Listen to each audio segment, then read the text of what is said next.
All right, I'm gonna dive right into it. Thank you so much, Coach Stout. What a great example, and really all you all as coaches, the sacrifice and the willingness to um, do as much as you can and be the best men that you can for young men that we're essentially raising.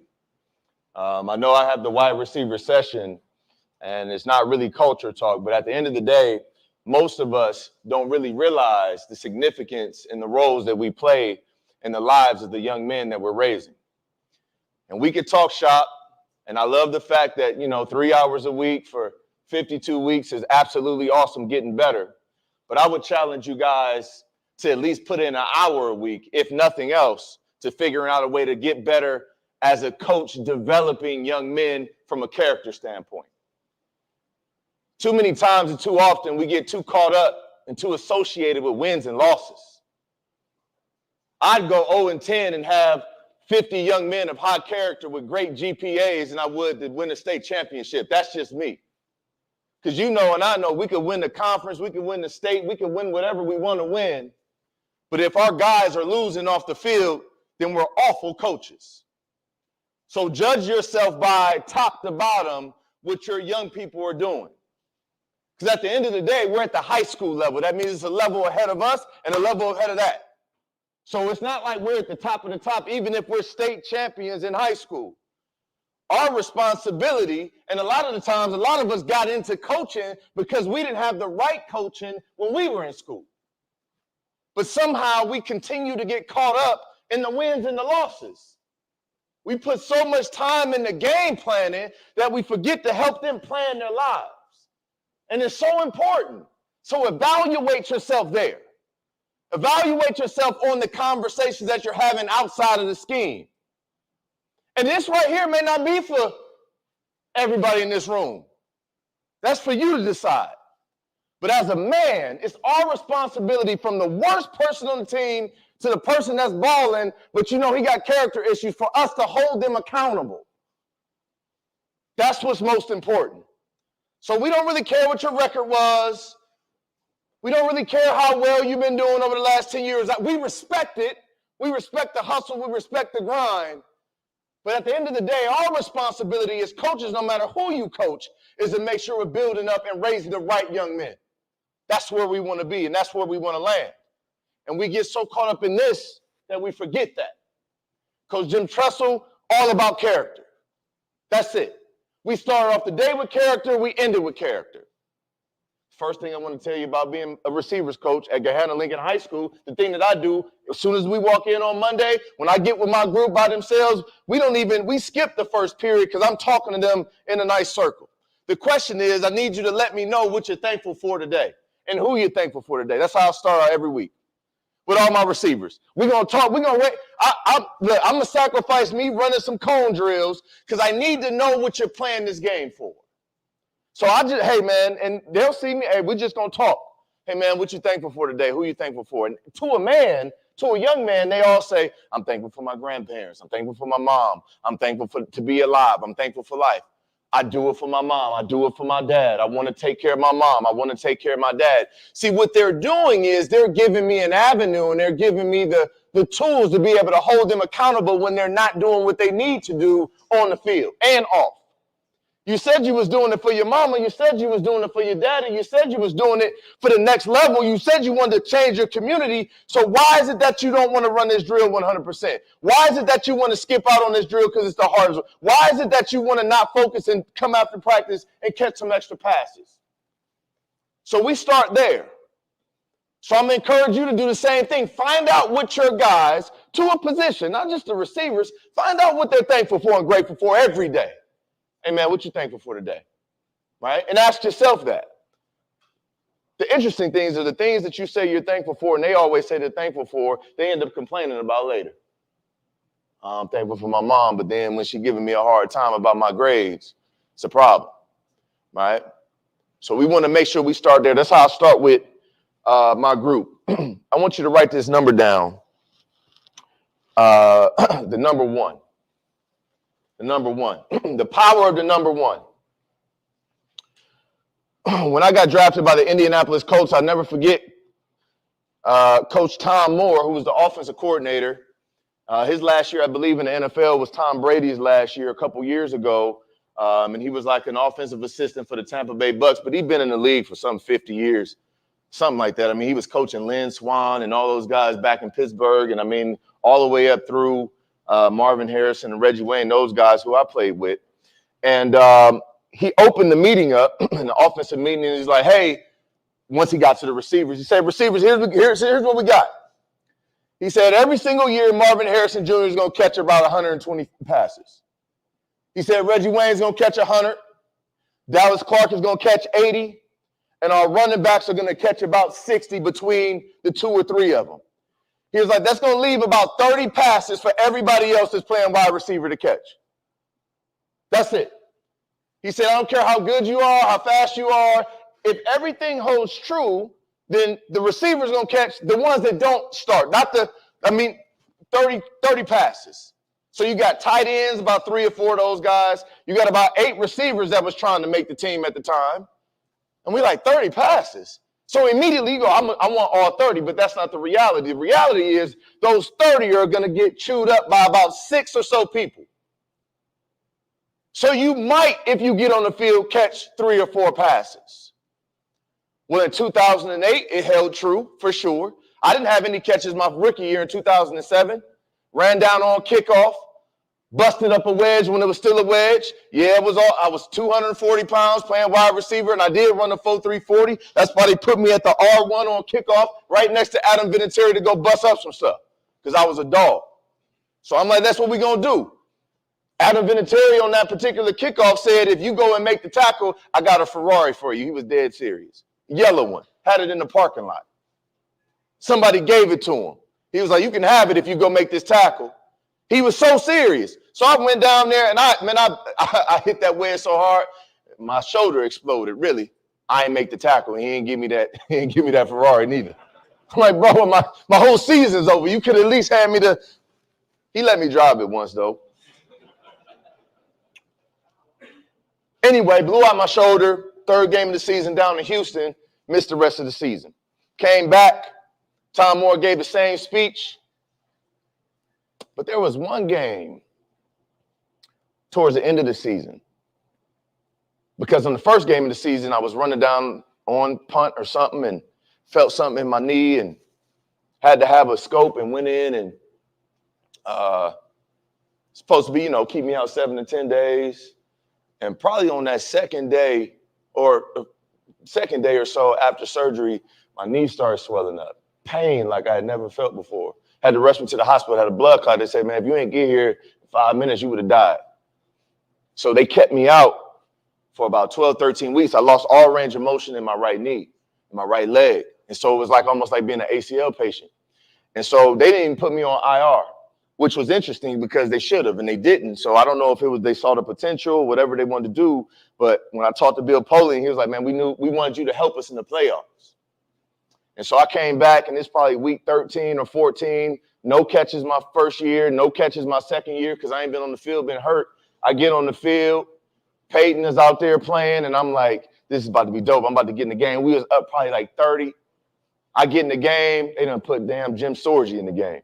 All right, I wanted my first catch to come from Peyton, not from a cat from Wisconsin. So anyway, Sorgi out there, and I line up in the slot and run a little, supposed to be a 12-yard out. I was short on my route. Ended up catching the pass.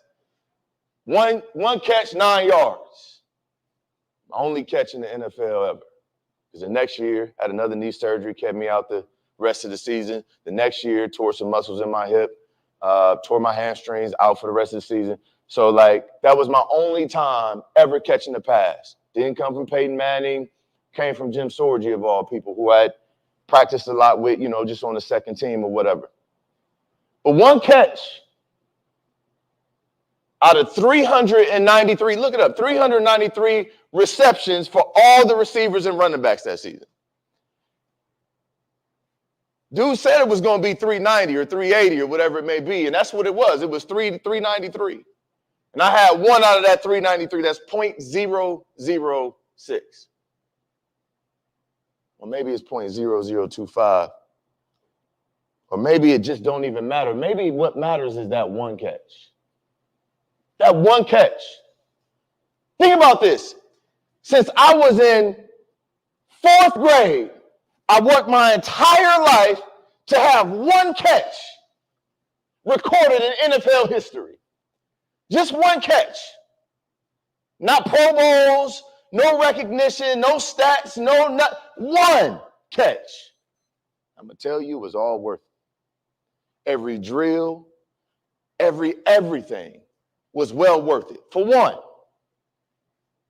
Now, if somebody asked me what I'm thankful for when I was growing up, it was going to be, I'm thankful for my mama, and I'm going to do everything I can to take care of her. And I did everything I could up until that point for one catch. One catch. And so when I'm talking receivers, when I'm talking running back, whatever position, but specifically for receivers, all my guys are doing it to just get one. Our best receiver is going to catch 50 to 60, for sure. That's what they're going to get. 40, 50, 60. Second best, 20, 30, 40. Like, if you go through and record, look how many receptions everyone had last year. You can see the top dogs is going to get this, but all the others is going to be the ones that make the difference.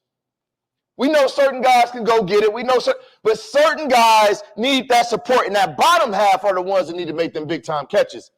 Because if you guys didn't realize that this year or next year is going to be the guys that were making those 1 or 2 or 3 or 4.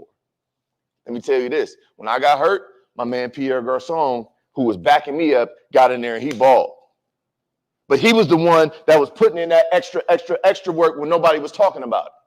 See, Marvin Harrison and Reggie Wayne taught us how to train and how to catch. I've never caught so many footballs in my life than my first and second year in the NFL. And it was off of jugs machines and GAs and TAs and whoever else wanted to just throw us the football. Right? So that one is what we're fighting for. You fighting to get the person that's unexpected, the person that you didn't think would make a play to come in and make a play and pick you up 3 yards and have one catch for the season, but it kept the drive going, and that's why you won the football game. Okay? If y'all didn't believe I played, that's my playing days. Everything is dope about that picture except this random dude in the background with his arms crossed. You know what I'm talking about? It's a dope photo, though. It's a pose. You know, receivers like to pose, man. That's everything right there. And that's my business card. My second business card is this one. This is my one catch for the Colts. And swag was terrible back then. You know what I'm saying? But, I mean, we tried to do a little something. And so look at the face mask. That's terrible. So anyway, but I wanted to share this real quick, just to kick us off, where I got about 15 more minutes. 5 easy drills that your receivers can do daily to help them catch everything thrown their way.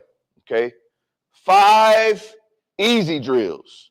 Okay, the biggest thing about receivers is in practice by themselves through 7-on, right, through walkthrough, through however your schedule's set up.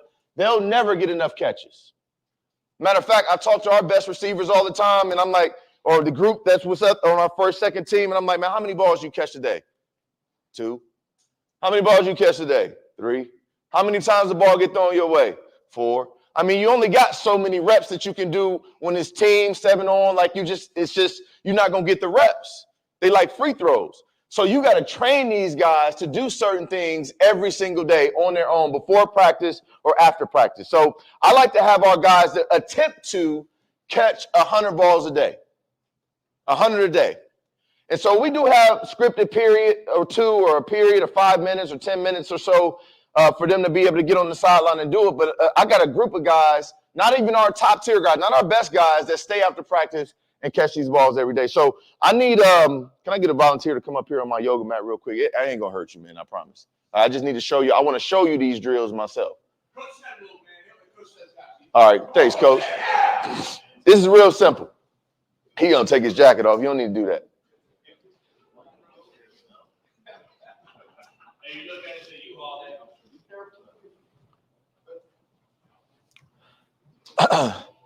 This first, now all this stuff is I got in Indianapolis. Go ahead, you can go ahead lay down there.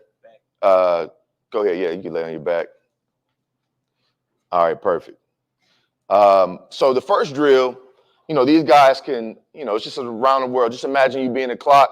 Here's the 12, there's the 6.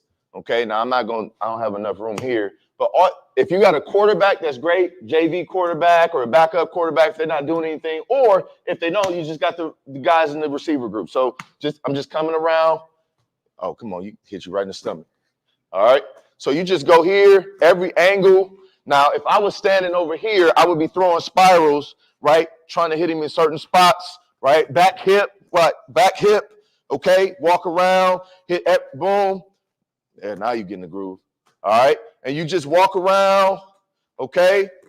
So you go all the way around, you guys get the point, right? You go around this way, then you go around the other way, right? That's 24 catches right there, right? And that takes literally a minute to go around and to go back, okay? Now, Coach, hop up and get on one knee, please. All right. Same thing going the other way. Same thing going back. Now you have them looking all the way in. You can tell the receivers or whoever's throwing the ball, like if you say, hey, man, get a low ball, I'm going to throw it off your shoe. All right. So let's go again so you can catch it. There you go. Right.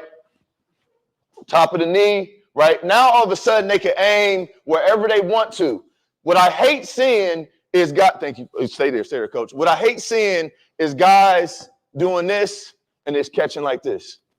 Probably one catch a year, are you going to get right in front of the quarterback if you're doing if you running the ball over running the route over the ball where you're going to get a ball coming right at you perfectly right here.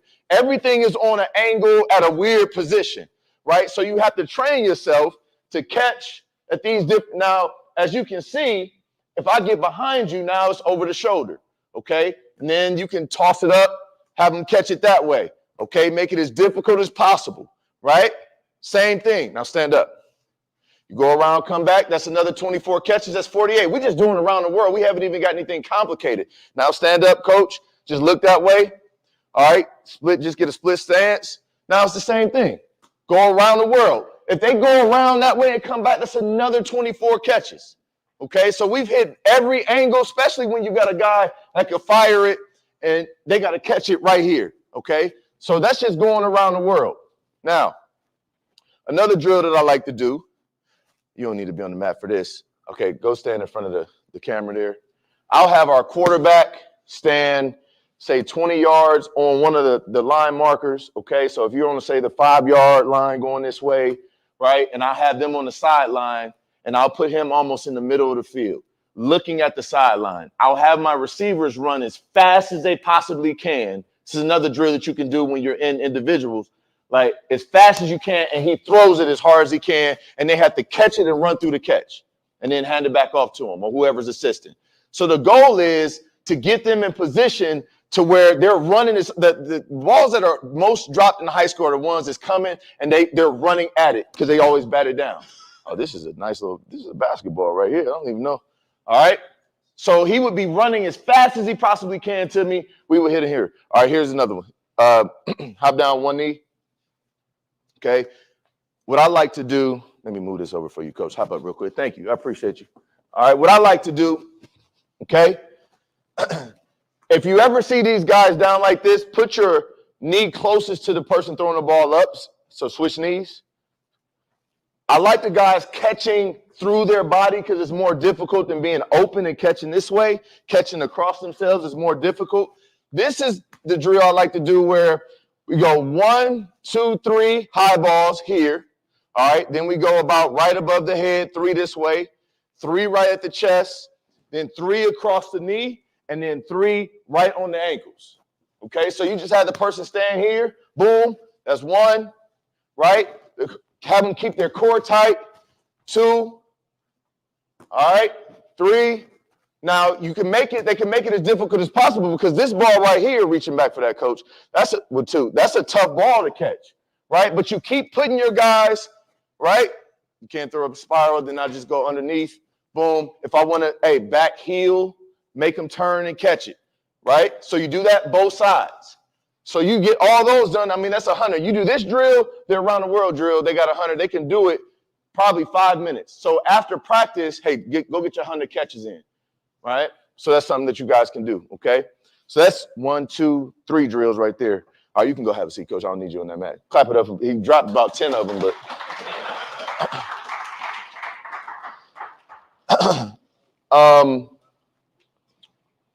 I'll give you a couple more, but before, the dive and catch drill. I'm not going to obviously do it. If you guys are ever, if you're fortunate enough to have like track equipment close near, the high jump pit is awesome. So you walk down to the high jump pit and that mat that's there, you have them stand, the mat is here. Say this table is the mat, okay? You have them stand here, and I can stand behind my receivers as they're going that way. So imagine the guy just standing right here, and I'm standing right here as a coach. Literally, I throw the ball, and they just leap, and they got to look it in and catch it and tuck it, and they land on the mat. Okay, you get them about 3 or 4 reps. You're not going to be able to get 100 of them, right? But just get them 3 or 4 reps of doing something that they would never do in the game unless it came to them that way. Okay, so that's another drill that you guys can do from a receiver standpoint. Now, I wrote down a couple things to consider as coaches. Number one, depth perception. A lot of guys struggle with catching a deep ball, right? And you don't want your quarterbacks launching them down the field all day. They'll throw their shoulders out, right? So we got to figure out a good way to do it. When I was at Ohio State and I first got there, I struggled with it too. In high school, they put me in the slot. They just get me the foot. You get your best athlete the football. You catch it 5 yards away and go. But having a ball go up 40 yards in the air and come down, like Troy used to throw them boys up, and they used to just be up there, right? And you just running, they just up there. And his balls would turn over and come straight down, right? But it always landed, but catch it, you almost had to catch it like a punt. You couldn't go in like a normal deep ball, right? So what we would do, and what they started doing, is having us catch punts, even if we weren't the punt returners. Okay, so you can use jugs, obviously, if you have them. But if not, the punter always want to get some kicks off. Okay, so I'm going to work with one of our special teams coaches this year to try and get my receivers just getting used to where's the ball coming and going down. But if you could start learning how to catch punts, you might find a backup punt returner. But also it will help your receivers with their depth perception on those deep kicks. And so obviously, first you start catching them this way, and then they started having us turn this way. So when the ball was coming, we could steal, and then we got good at catching them over our shoulder, catching punts, looking the opposite direction, which is really good. I love blocking, so these are things to consider. The best people that block on the squad are usually the offensive linemen, right? And so whether I'm watching Coach White or Coach Stott, I take a look to see what they're teaching sometimes, and I listen. And when I'm talking to my receivers about how to block in space, right, I'm trying to incorporate some of the things that I'm hearing over here, right, just from an angle and approach standpoint. And so every once in a while, you may even want to take the receivers down and just listen and show them and get them taught how to block in space. Like if you got a pulling guard coming around for a line, that's a very tough block. It's no different to having a guy on the outside coming in and trying to understand how to block. So that's something else that you can help in thinking that. Another thing to consider, one of the things that will help boost your receiver's confidence is if you could talk him into getting on special teams. Talk him into running down on kickoff. Talk him into being on kickoff return. Usually it's defensive guys, linebackers, guys that want to go down and hit. But if you can find a receiver that maybe has the size and the ability, and maybe he just hasn't put it all together, if you can get him to run down and go hit somebody, it'll raise their confidence. I don't know if you guys know, Ezekiel Elliott, I know he plays running back, but let me just use Terry McLaurin since he played wide receiver. He was on special teams at Ohio State. He made a couple big plays in the Big Ten title game, finished with like 35 catches, 500 yards, but now he's one of the best receivers in the league. But it started with his confidence on special teams, okay? So that's something else to consider. Little small details, these little small details. Number one, I tell my guys to catch the white stripes. We know in the high school ball, there's white stripes. Focus on the front half of the football, catch the white stripes. Don't have them look at anything else. If they catch the back end of the ball, they messed it up. All right, catch the front white stripes. That's the only thing that you got to see. All right, so I always tell them, catch the white stripes. Number two, I cannot stand. Number one, if I'm a receiver, I cannot stand when I see guys with their hands crossed. Can't stand it. All right, can't stand it. I can't stand when I see guys like this. Hate it. I don't even like extended stances like this. I like guys walking up to the line and just getting nice and comfortable, okay? I will say this, verse press, teach your guys to keep their hands up. All right, they don't have to come every time and do like this. First of all, nobody fights like this anyway. The first thing that they're going to do is drop their hands, right? Just have them be in the position to where they can use their hands, okay? We want to do that. Same thing, take them over there with the offensive lineman occasionally and show them how to use their hands, okay? But if you got to press, if they get press coverage and their guys' hands are down, it's over. I'm always talking to our guys about that. Like, they just don't want to put their hands up, okay? Then they get jammed and then like, coach, I couldn't. Get your hands up, okay? Another good drill to do if you watch. The guys start like this a lot. They got press coverage. The first thing is a split stance. So occasionally in a drill work, in like a indie drill work, or I'm going to do this year one time or two, probably early on when we, May, June, whatever. I'm going to just have them come to the line like old school, not getting the 3-point stance, but just come in the split stance. Like, and if you're watching the NFL on punt, on this how they taught us, you got you get double vice here on the outside.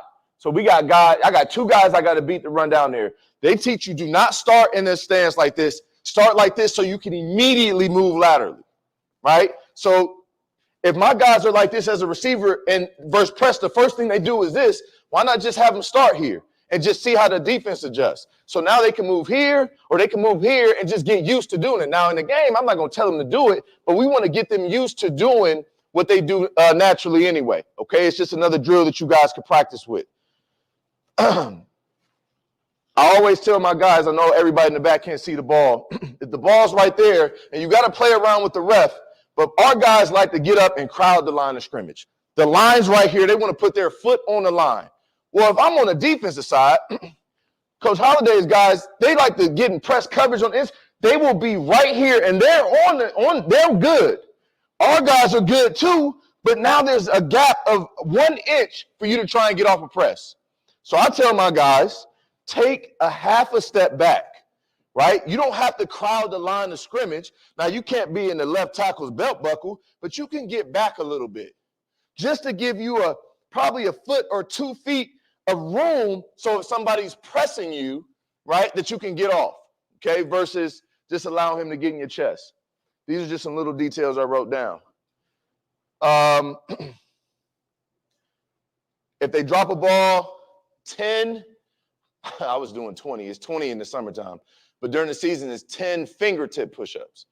Not on your knuckles, not on your hands, fingertips, okay? Getting strong hands, getting strong fingertips. Fingertip push-ups are really, really good. Not from a disciplinary standpoint. I mean, they need to know they shouldn't drop the ball, all right? But they need to get stronger during the year anyway. Most of them don't lift. And then also, if it's raining outside, those hand warmers, okay?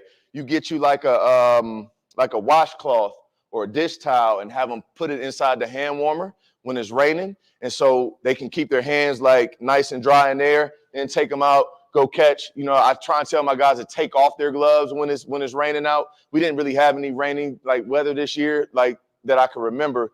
But if it's wet outside, you can have that hand warmer. It's not just to keep your hand. You throw a towel in there and you'll have your own towel to keep that done. That's another little tip that I learned there. Couple more things before I get up out of here. Things you could do as a coach to help. Number one, when you're watching a football game and you see somebody with a nice route or you see something like that, get on your screen. Coach Stout does this a lot. Get on your screen, record it, and then send it to a specific group. And specifically if you're talking about the receivers. They love seeing the NFL stuff. They only watch highlights anyway. We know that. So, hey, man, look, I just saw this. Hey, this is the same route we run in practice. Like, this is how I want you to do it, right? And it not only does it show them how to do it from a professional level, but it also helps you engage with them and, like, coach didn't forget about us, all right? So that's really big. Also, whenever you see somebody drop a pass in practice, create a drill. I make up a lot of drills. Create a drill that addresses what you just saw happening, all right? You see somebody run a curl route, like I said, and come out and drop it and turn their head, right? So now your next drill at Indy as a coach or whatever, now you have them run a curl route and come and look the ball all the way in, right? Anytime you see somebody going over the middle and that it's a high ball, go off their fingertips, the next time we're in Indy, I'm throwing high balls to go off the fingertips because I need, even if it's one day that I do it, Okay, whenever you see somebody mess up, and obviously you can apply these things to anything. So I wrote, create drills that mimic the drops you see, the routes in your offense, and highlights the things that the individual receivers don't do well, okay? Early on in the season, I messed up because I was teaching them how to beat man coverage a lot, and we don't see that a lot. We saw it maybe 2 or 3 times this year. So I'm running a lot of drills that beat men, but we got to beat zone. We got to be able to run, sit down in zones. We got to be able to push through, break down, get out, catch it, and so we had to be able to do that, okay? So you want to make sure, based on what your offensive scheme is, those are the drills that you guys are running. Now, the other thing I wanted to give you guys, these are some drills that I pulled up offline, and I'll give you, matter of fact, here, I'm going to skip it and come back to it. So these are the only 2 that I look at. On X or Twitter, it's @receiver drills, okay? So when I talked to Brian Hartline, who's our offensive coordinator, or not really offensive coordinator, he was our offensive coordinator. He's still making the same amount of money. But anyway, they demoted him, and he's still making the same amount of money. And so when I was talking to Hartline, who's obviously our receivers coach at Ohio State as well, I played with Brian. And so he pulls his from here, I pull mine from here, and I looked at his tapes. I looked, Ohio State it's all the same stuff. But receiver drills, if you don't have any, I don't know what to do with these guys. I'm the receivers coach and the quarterbacks coach and the offensive line coach. Like, if you got too much going on, just go here. On Instagram, Receiver Daily is good for when guys are balling in NFL. Like when they make it run a route and they zoom in on it so that you don't have to record it from your TV. This is just my information. But I wanted to show you some of these drills real quick. And why. I like this one. I did this year, but what I did was I put those here. I got a better way of doing this. Got a better way. There's always a better way. I want to show you guys how I did this. Let's see, 614. All right, here we go. Good. So what I did was I saw this drill, and I didn't you see how his head is above the bag so he can see the ball? There's no real distraction here. I put these things on garbage cans. And then I didn't even have anybody. We didn't have enough people to shake them. I didn't need them to do that. I just had the quarterback either throw it off this side, here. But as I was making them taller, they get blinded to where the ball is. So I took those dummies and I put them and sat them up high. So when they're running, they lose complete vision. A lot of our guys drop the football because it's coming out of the line, it's dark, lights everywhere. So they're going to lose track of it occasionally. So again, creating drills that will allow them to go through what they're going through in the game. Right now, this is easy for him. He can see the ball from when it came out his hand. He's going to catch it. But if you raise the height of these, so if you like this drill, I would do it that way. Right? So this is the Cleveland Browns. It's not bad. And I'll be done after we get through these. Okay? I like this one. Okay? You run it back. I like the change of pace. Okay, we was talking about zones and different things, right? It feels like maybe it's just a little hesitation. This is where I allow the guys' personality to come out. Whatever their hesitation looks like, go for it. But give me a little change of speed, right? Using this, I don't even know what those things are called, right? Just get in and out of your break, but getting low. Dropping your shoulders, force them to do it, okay? Force them to do it. Have them come out running. This is on a dig. Last year, I had them the same drill, hesitation, burst through, run a dig. Hesitation, burst through, run a curl. Hesitation, burst out the other way, run a comeback, okay? So depending on what you do in your offense, it's a really good drill. So you got a first-round draft pick. His looks different, gets in and out. You got Justin Jefferson, obviously. Boom, in and out. Same thing.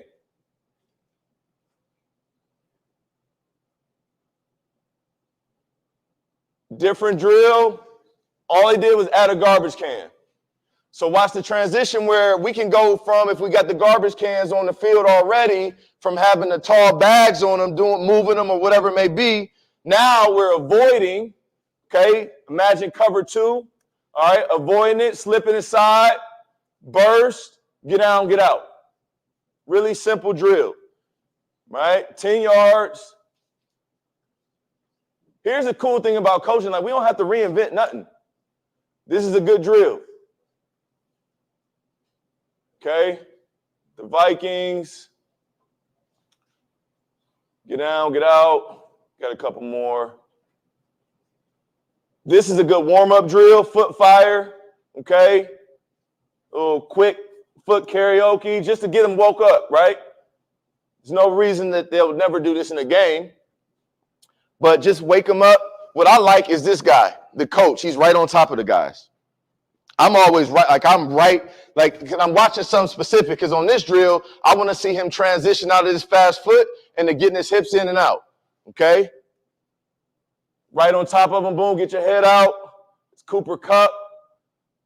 The way I figure, if the NFL guys are doing it, then we should do it too.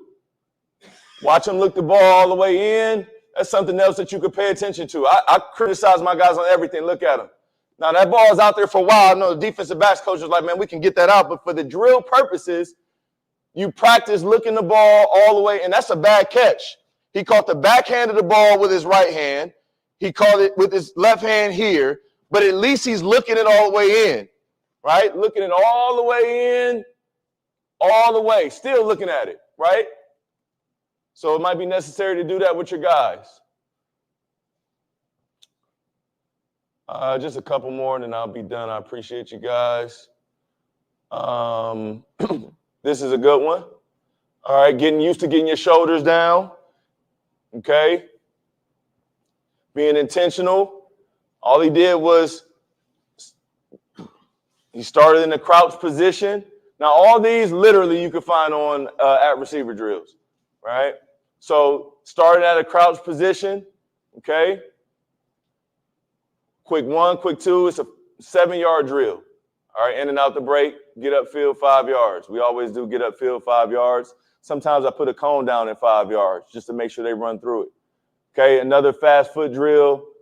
DeAndre Hopkins, boom, boom, boom. No, these aren't real routes. However, it gets them warmed up, it gets them going. Okay, I like this stack 'em drill. Okay, this is good.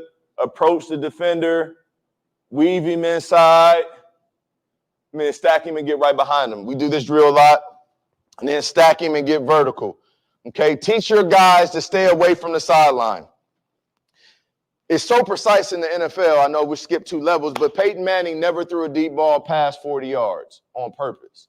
So our job was, as receivers, we knew if we had a 9 route called or a go route or a fade or whatever it is in your terminology, you're going to catch the ball 40 yards upfield, 4 yards from the sideline. That's where you're going to put the ball. It's your job to get there, however you get there. But that's where the ball's going, right? And the biggest thing is getting it, like working him, getting up, stacking him, and just running and holding your line, right? Most of the time when all the huddles, if you go back, our fade balls, here's the sideline, and we expect these high school quarterbacks to drop the ball perfectly right here on the sideline to give me the room to get up the field. It's almost impossible.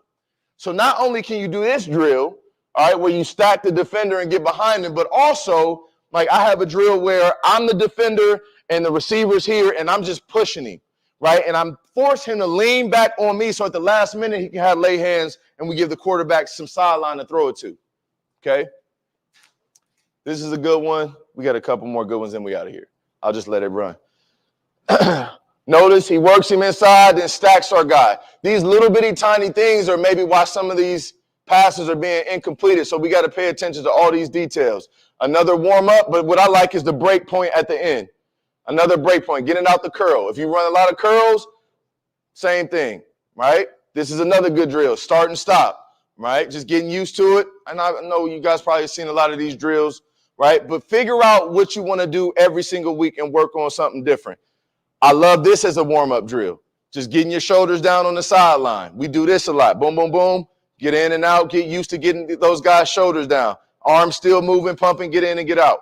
All right, it's very, very important. I think this might be the last one.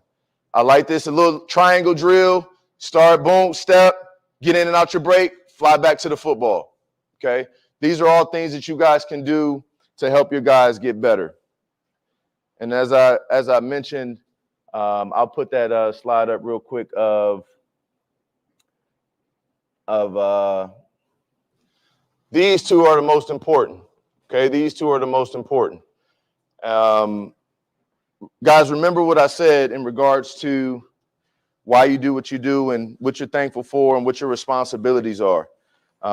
Some of you guys will lose your temper like crazy. I mean, you'll be ready to fight somebody drop a ball, fumble a ball, blow a coverage, right? But you find out your guy was skipping the class and you're like, hey, man, you probably shouldn't skip class.